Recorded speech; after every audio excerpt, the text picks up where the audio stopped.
You have entered the Chronic's rabbit hole, and Nightwish and Auri lovers, welcome back to the channel. We are doing an interview with the Chaoszine featuring Tuomas, Holpainen, and Troy Donockley. The interview today is called I Can See Us Releasing Many More Albums with This Band. Hopefully that's for Auri and Nightwish.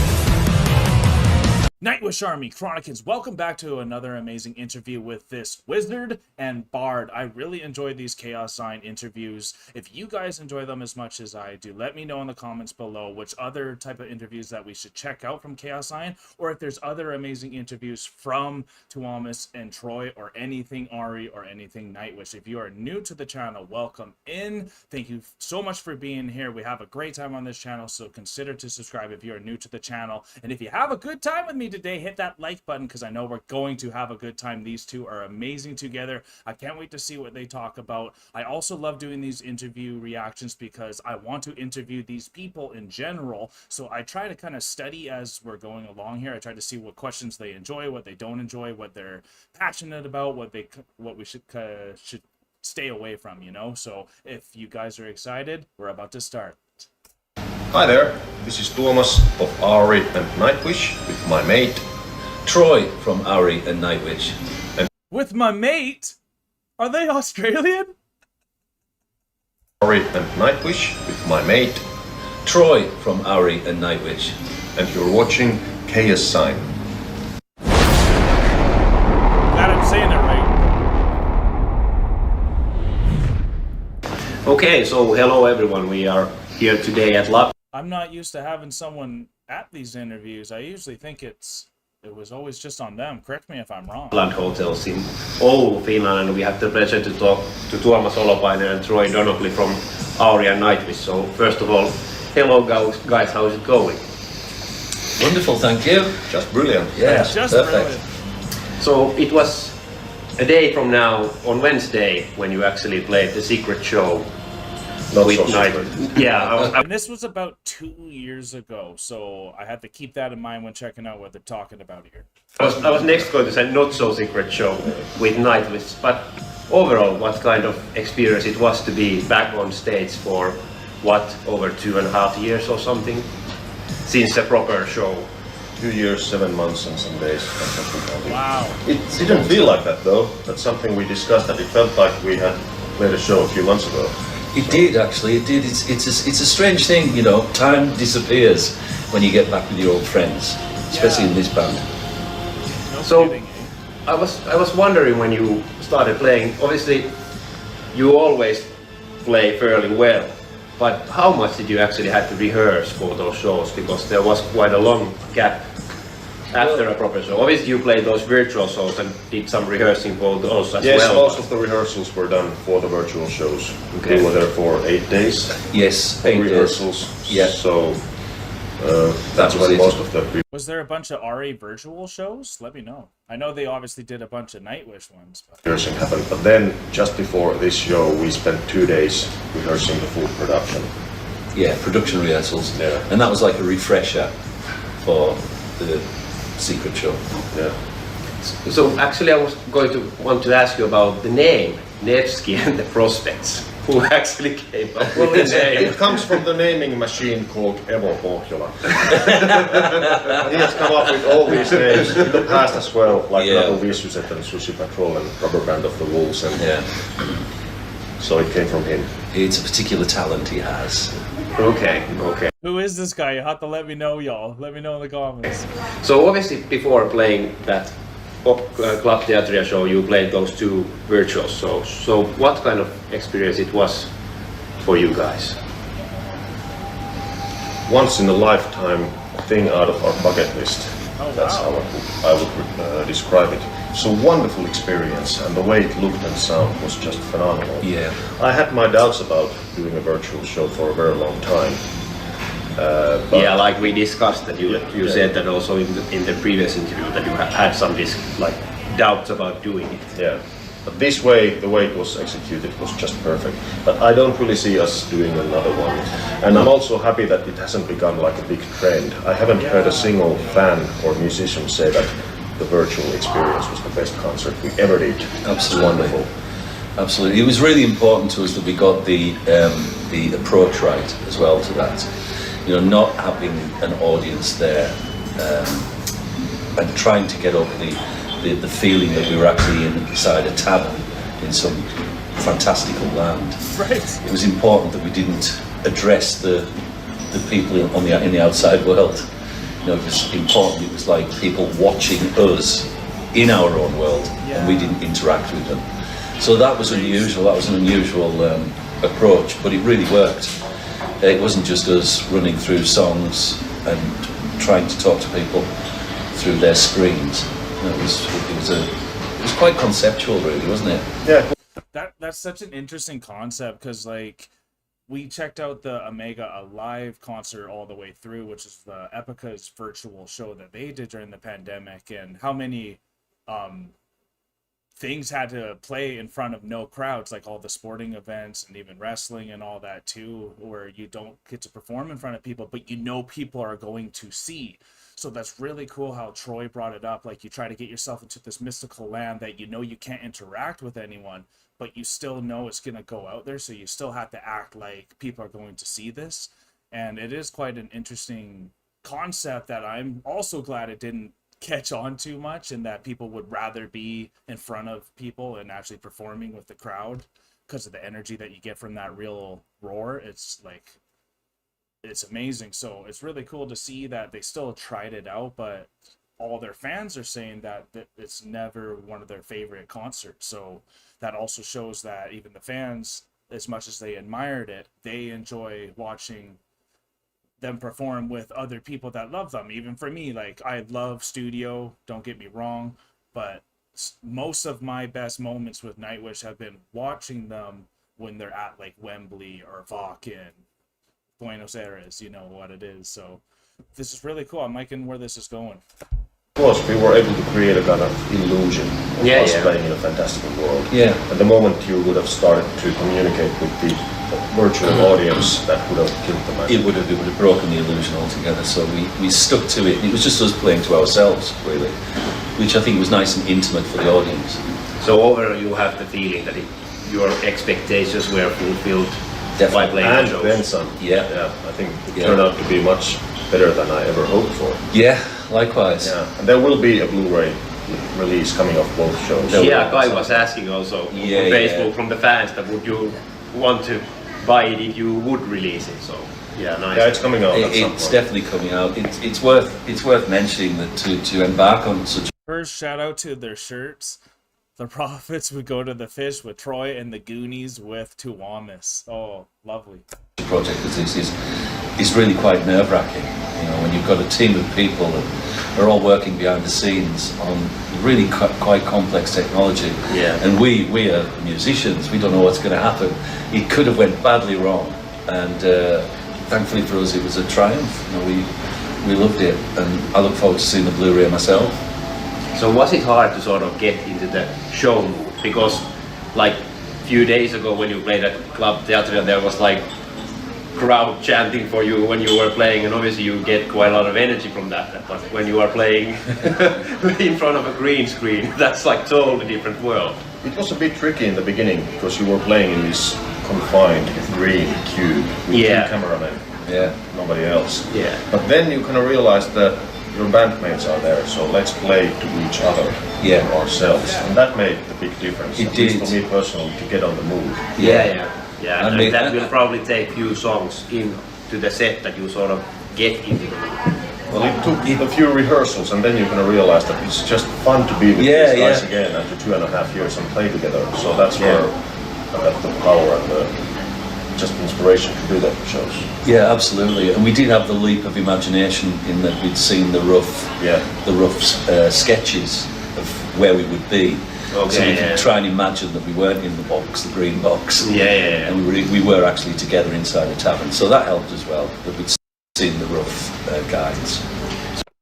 Yeah, it's crazy because y'all, like, I'm relating so much to what they're saying here because as a reactor who wasn't a reactor for most of my life, I used to be able to come to the laptop and just take on new music, not have to think it's going out to a different audience. So now, since becoming a reactor, that's kind of the trick I'm having becoming a reactor, why I didn't think I was good at it, because I felt awkward kind of being here by myself and not being able to kind of bounce with real people to, you know, get your thoughts across correctly and have real dialogue. So that's why I really appreciate all of your comments since the beginning, because then I was like, no, wait, it's still going to someone, even though like they're saying it's like they're not performing in front of anyone like I am right now, but you still know this camera is gonna go into hundreds or thousands of people's eyes, and you have to still make sure you're there and performing. And that's why I really love when Alanna's here as well, because then at least you got someone that you can bounce off of. But that's why I also love doing these interviews when I'm by myself, because it's easier to feel like you're bouncing off people that are already in a dialogue type of a conversation. So I think a lot out loud, and that's what I really need. And that's why I really like the reaction channel as well. So I think they're doing a good job here, but I like what I'm learning so far is Tuomas still likes to have a sense of seriousness, as you can see with this conversation, where Troy can obviously joke a bit more, but they're looking more to talk about some really deep thoughts, not just about how are you doing, how you feeling type of things. So that's really good for me to know. So obviously you have played those 2 shows now with Jukka filling in as a bass player, and obviously because of Marco leaving you had to do some adjustments for the vocals, and now you are also singing some of Marco's parts. So what kind of experience it has been to you so far? Awful. No, that was a joke. But I guess it has been some of a challenge at least. No, well, yeah, it's a challenge, but luckily for me, I have the encouragement of my bandmates as well. You know, Tuomas and Flo going, you can do it. And I was really quite reluctant at the beginning, but then I realised that, yeah, why not? Let's just go for it. And I've been doing a lot of singing in the band now for a while, a lot of harmony, backing vocals, things like that. So that got me prepared in a way. But the full-on, I mean, nobody can replace Marco. But what I can do is sing those parts as musically as I can and try to enhance floor and stay close to the temperature of those songs, which is what I'm doing, and it seems to work, and you know, a lot of the fans like it. So I have read like 0 bad comments about the vocal arrangements. Well, that's wonderful. Not on your like fan communities or anywhere. So okay. So I guess you have nailed it pretty well then. Yeah, it's I love doing it now. You know, I mean, my kind of I was really quite skeptical at the beginning, but now I realise that it's the only way to go. Anyway, somebody's got to do it. Somebody's got to do it, and like a lot of these members that have come into Nightwish has had to do what Troy has done, where they have had to take on an instrument or the vocal instrument, and Troy really, like, that's the best approach to have it. Someone has to do it, so you got to do it. So when you're the new singer for Nightwish 2, hopefully we never have a new one. Y'all have finally told me that Nightwish would stop if there's no floor, which I'm happy to hear about that. But it just shows the way that Troy thinks. I think a lot of people have to have a little bit of his sense of humor, because he's still a professional and he's like really keeping this conversation going and having a good time. So he's definitely someone you want. He's such a team player. He's probably the ultimate team player. And that's the best thing I could say about anyone, is what Troy is. And obviously Tuomas is a team player too, but that's just how Troy is shining out for me in this interview, at least, and what I'm learning about him. It's not going to be him. Tuomas, right? So now let's put Nightwish aside and focus on Auri, which will be releasing the second album entitled Auri 2, Those Who Don't Speak of, in September through Nuclear Blast. So first of all, we spoke earlier on in an interview, and you said that COVID didn't really affect like your sort of like creativity at all, but what kind of experience it was still to make this Auri album in the middle of all this? Well, I think it actually accelerated our creativity. Okay. It didn't stop us whatsoever. Once we realised that things. Yeah, you could see that kind of didn't really sit the best with them. You could even see the lip twitch when that question was asked, and I think it was wise of Troy, again, the team player, to come right in. And I know I can interpret things wrong. I could be completely wrong. This is just how I take it.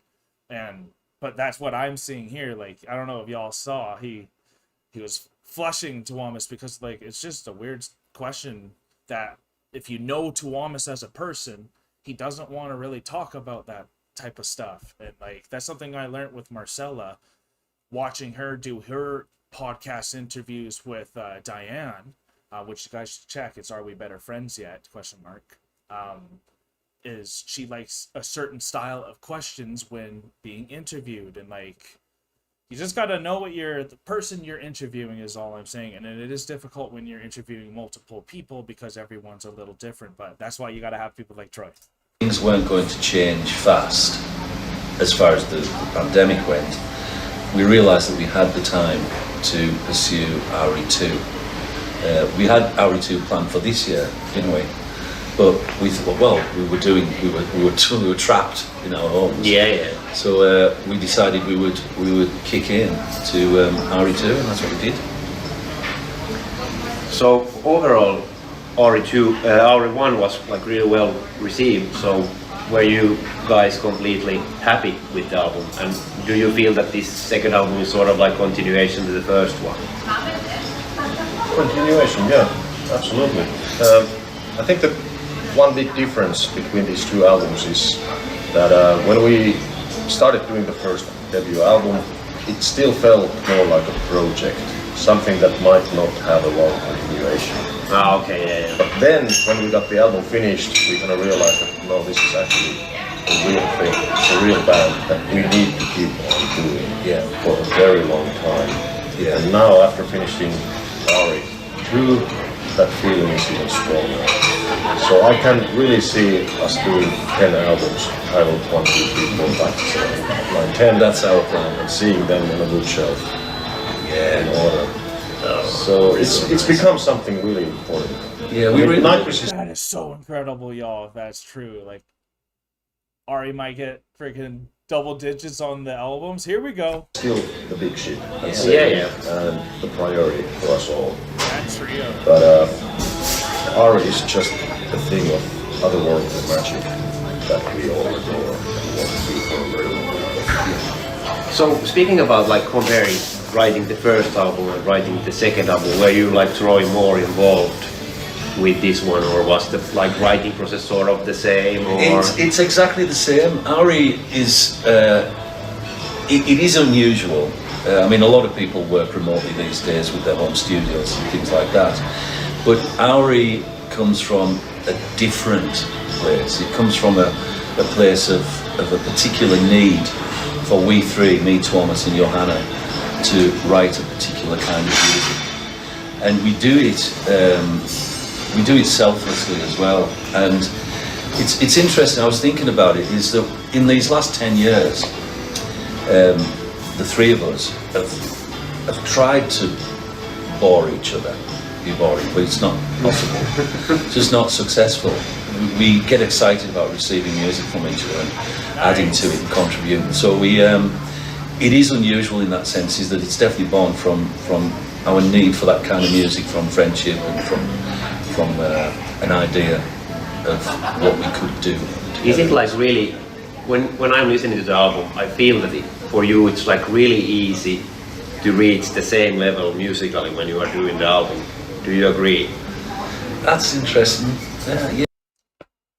I just think that's so incredible that's when like the best music really comes out, in my opinion, when it's so organic like that. And I think Auri's story, where the three of them like are sending each other samples around the world when they're doing their own stuff, and like the background of how they got together. Now they got these 2 albums, hopefully 3 and more coming out soon, and it's just amazing because they can't bore each other. They just like they connect so perfectly, and there's like zero friction, it feels like, because when you got Troy there, like, man, Troy, You are such an X factor. It's insane.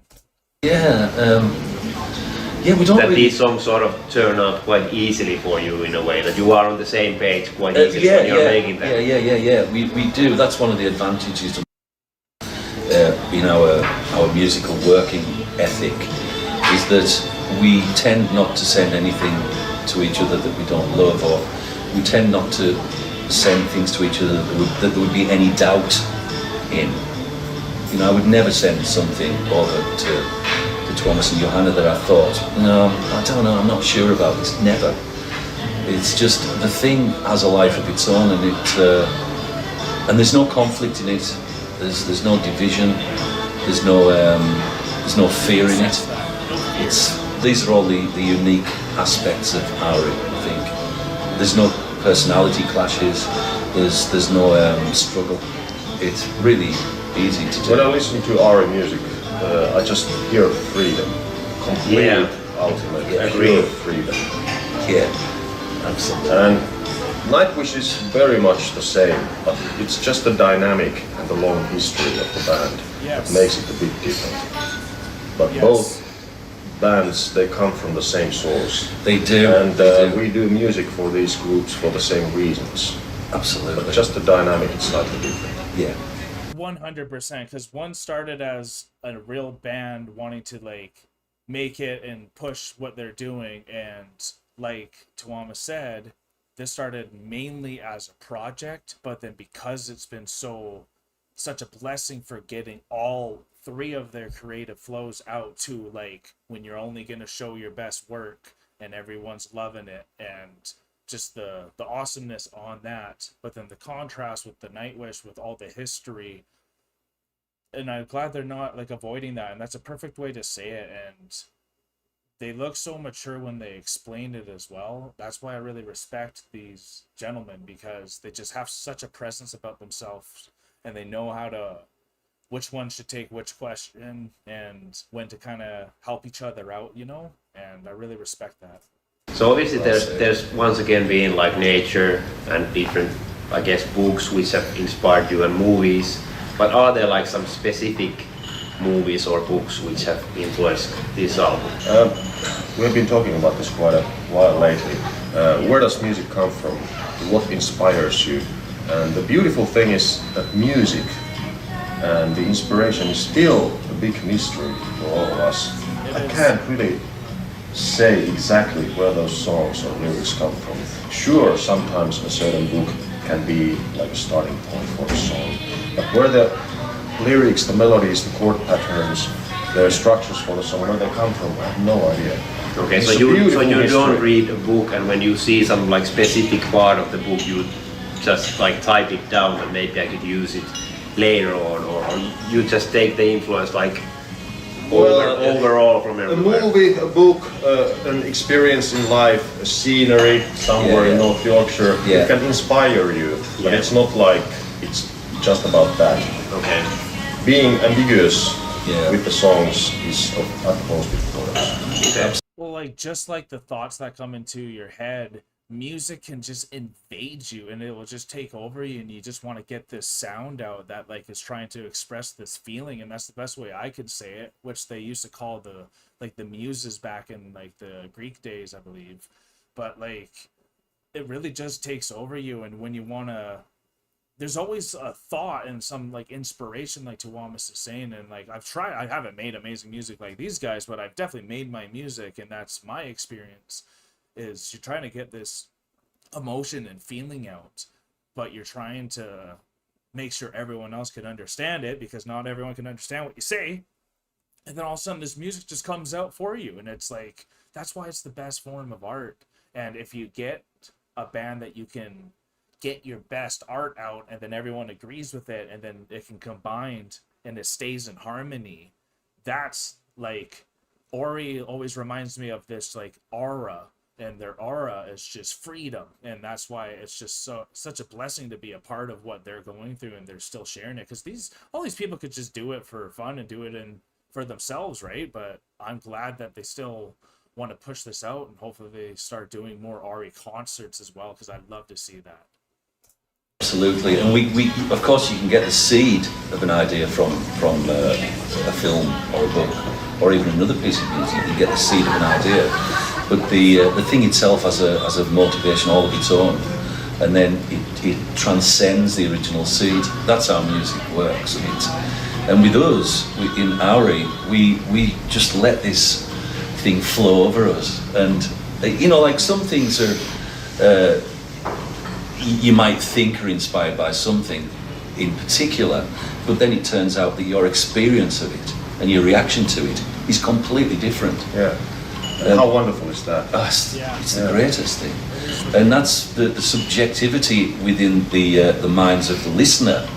I absolutely love. Me and Tuomas both agree that we don't like to give too much away about our own feelings about the music. Yeah. Because we want a personal response from the listener. And I guess that I love that about them, because if you tell everyone how the force works, then everyone's going to be able to like get all scientific and explain it away, and it becomes objective. But like having that subjective mind, then everyone can have their own fantasies and ideas of how the force was made, and the force of this is Auri, right? So I think it's really cool that they try to leave it for interpretation for people like us, because I mean that is more beautiful. You get to get so much different feedback because of that. for me that's also right way to do, because everyone should make their own decisions about Absolutely. it. I think being explicit about anything roots you in time and can date the music as well. There's so much you hear music about all the terrors of the upcoming nuclear war, written in 1982. Yeah. And you listen to it now, and it's like, the world changes all the time. Yeah. Everything's changing all the time. So to write timeless music, you have to make contact with that. Of course, some songs are more ambiguous than others. Yeah. On the new album, songs like The Valley or The Beauty of Dust, they are really ambiguous.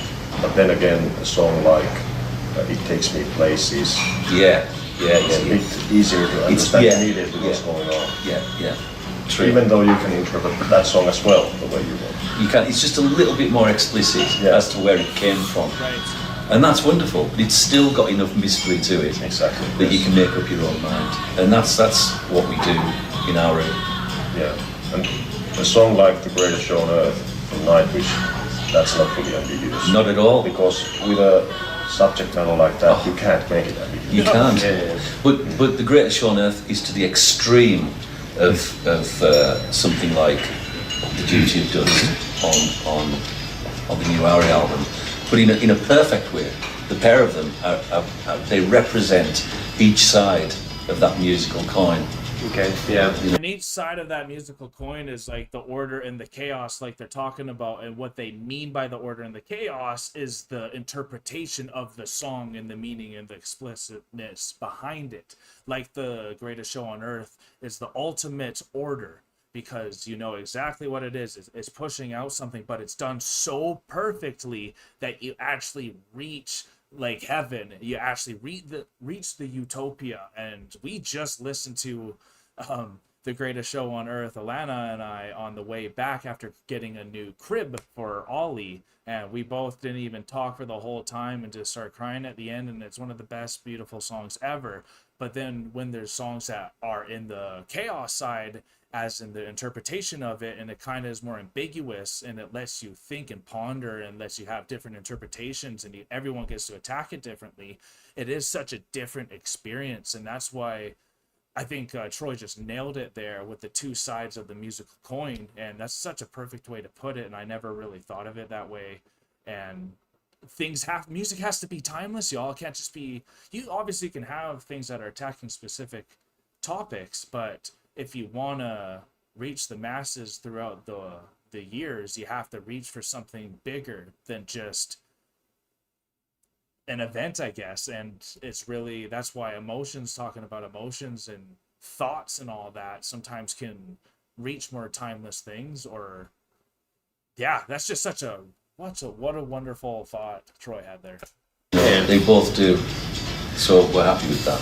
So with human nature, Tuomas challenged you quite a lot. For example, there was like some songs which you were like having like a lot rehearsed to make them work. So was this album also in some way a challenge for you? And like, okay, one thing I have to say, and what, again, it's just my interpretation, y'all. I really focus on how people receive things, and the way that Tuomas keeps looking when you kind of make the joke about how much he pushes people. It's not a joke I'm gonna make with him, even though y'all can keep making the joke and it could be fine, but I ain't gonna make that joke with him myself. Did he put you again in some tough positions? No, not at all. He's taking a drink. In Auri, the three of us all write the music. Okay. Right? Nightwish, Tuomas writes the music for Nightwish, and he does the lyrics. So it's a different attitude altogether. Yeah. So Tuomas gone, how about singing this song? I just want to help my friend make the best song ever. Yeah. So if he goes, oh, sing, I don't go, no, I'm not doing that. I just go, yeah, I'm sure I can do something or other in it. But no, we all help each other. You know, try to make the best sounds we can within the context of the song. So it's more like relaxed in a way. Oh yeah.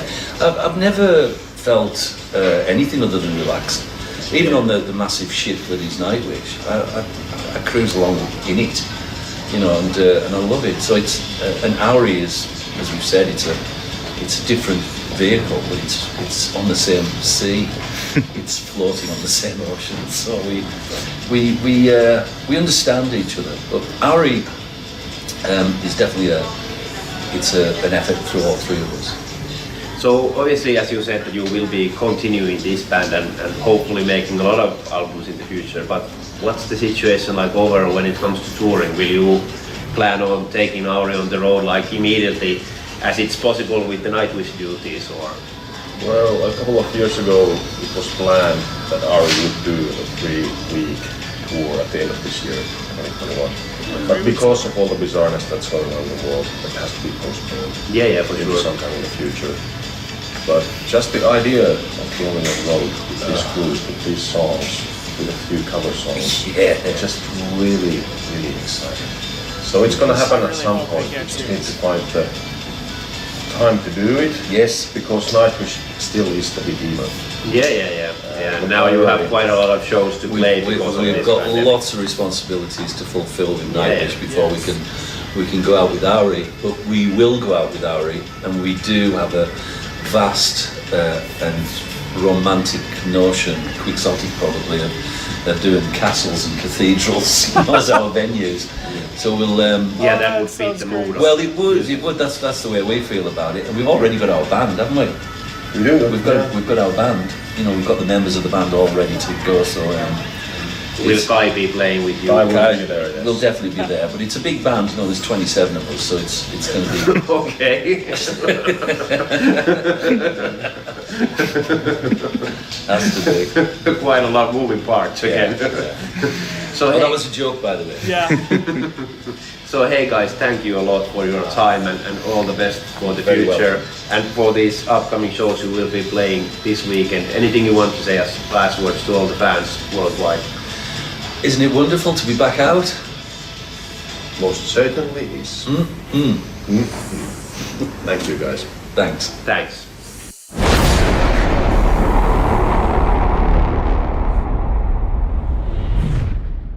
Y'all, that was really fun, y'all. I was starting to feel a little awkward for Tuomas, and it could be just my own interpretation was a little off there, and I just thought he was kind of getting thrown out by the questions, but I was loving Troy's answers. I was loving the jokes he was doing at the end there. I was loving the way he was just keeping this conversation moving. Like, it was probably 80% Troy answering, where 20% was Tuomas, and I hope if I get an interview with him, I'll try to make it 50-50 for y'all and try to make things run a little smoother in my opinion. And like I said, I take this in as a studying process as well as reacting and having a good time and getting excited about it. And there was a lot to learn from this interview, so it still brought out a lot of good content, y'all. And so I'm not completely bashing the interview at all. There was a lot of gold, and what I really learned from this was Tuomas, his ambition and his love for Auri is incredible, and the way that he explained the difference between how he's making Nightwish compared to Auri. With Nightwish, it's him writing, there's the history, the complexity of it, and then with Auri, it's the three of them. They all get to kind of put in their creative thoughts, and there's not really, it's freedom, right? So the way he talks about Auri, where he wants to actually make 10 albums, is already more than Nightwish has made in total, and he's saying he wants to go that far with Auri. So that excitement to see from Tuomas and obviously Troy, because Troy was just like gushing anytime they're talking about performing this live or together or things that they send to each other. It's just such real passion, and it's really cool to see when a project becomes something and become successful. And that's one of the biggest blessings that y'all can get, and that's kind of happened for me with this reaction channel, being able to talk to so many amazing Chronicans, able to listen to music that changes my life, because music does, it's the craziest art form, and then getting to grow in front of y'all and just getting to have so much corrective criticism and feedback. It's such a blessing. So I think it's just amazing that we're able to do these interviews together, the Chronicans, and what it really does for us, because we're trying to get these amazing people on our Storytime with ETC podcast, and we're super excited for the next one that is coming. So definitely stay tuned for that. I'm going to be posting a community post about who our next Storytime with ETC is. I really love the way that they talk about the responsibility that they have for the Nightwish fans, and how they have to make sure they nail all that off, do the Human Nature tour 100% complete, have that little bit of time off now that they're making their new album. Hopefully they're working on some Auri right now as well. That would be very exciting, and I think the future is extremely bright for these gentlemen and everything that they're associated with. And that's why we're so committed to them on this channel, because of all the joy that they bring to all of y'all, but especially for us, we became diehards for it. So we're really excited to continue to do this stuff. If you guys had a good time with us today, though, make sure to hit that like button. Comment down below if you want to see any more interviews from Tuomas or Troy or the whole gang at Nightwish, or Auri interviews. And if you want to see another Chaoszine interview as well, I'll throw up all the Chaoszine interviews that we have done already on this channel, because we've done ones for Taria, for Marco, and probably a couple others as well. So we'll definitely throw that there too. And subscribe if you are new to the Enter the Chronic family. We would love for y'all to stay, but we are ageling the rabbit hole now. Peace and love. God bless y'all. Don't forget to like, comment, and subscribe for more Enter the Chronicness.